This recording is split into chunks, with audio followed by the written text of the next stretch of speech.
And we're back this hour with Christine Tucker, who's the Chief Financial Officer for Synergy Credit Union, again talking about emergency funds. So this time we're going to talk about where to put that money. We kind of alluded to it a little bit last hour, but where's the best place to start with that? You said, you know, really don't keep it in your house, but should you just call somebody at a financial institution or to get started, or how do you decide? Yeah, absolutely. I think anytime you can reach out to people that are skilled in this is a great advantage. Why not use that? So a financial institution is a great place to start.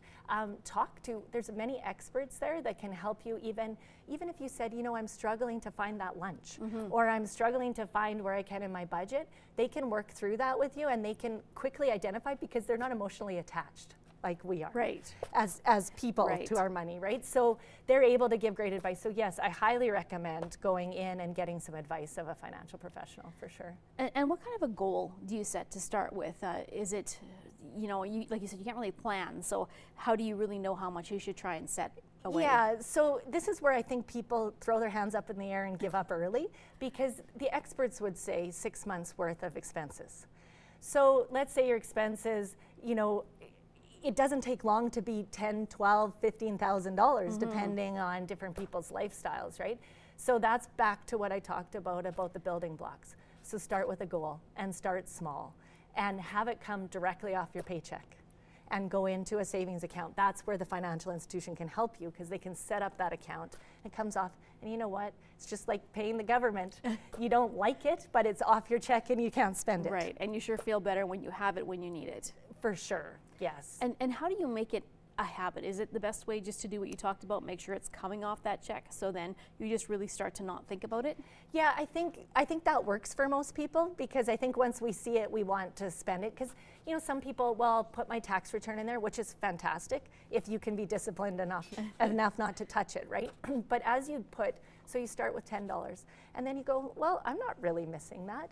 Maybe I'll go to $20, and pretty soon you start to build up that nest egg. So I think that's the easy way. For people that really struggle and are more visual, a good example might be to go to the ATM at the beginning of the week when you have your budget, and if it's $100 for the week, you only spend till you have no more cash in your hand. Right. And once that cash is gone, you learn not to spend. So you can create ways to trigger you to be able to do that. Because sometimes with credit cards, debit cards, it's not so real, right? Until the machine says declined. Right. And it's so much easier too if you have that and you just keep thinking.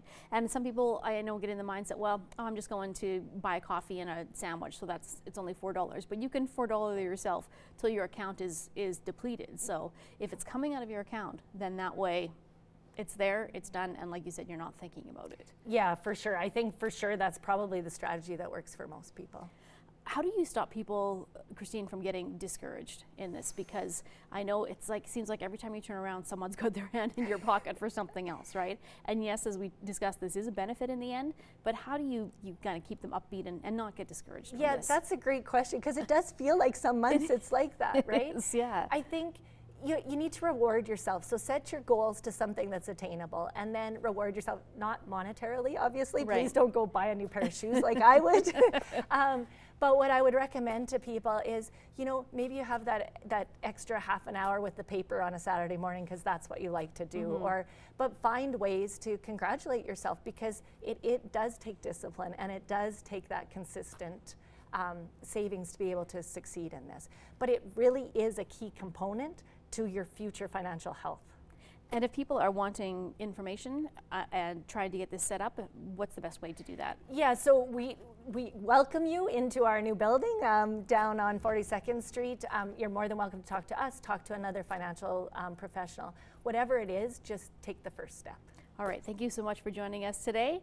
And once again, Christine Tucker from Synergy Credit Union, and just call Synergy if you'd like more information on this or any of the topics that we have discussed.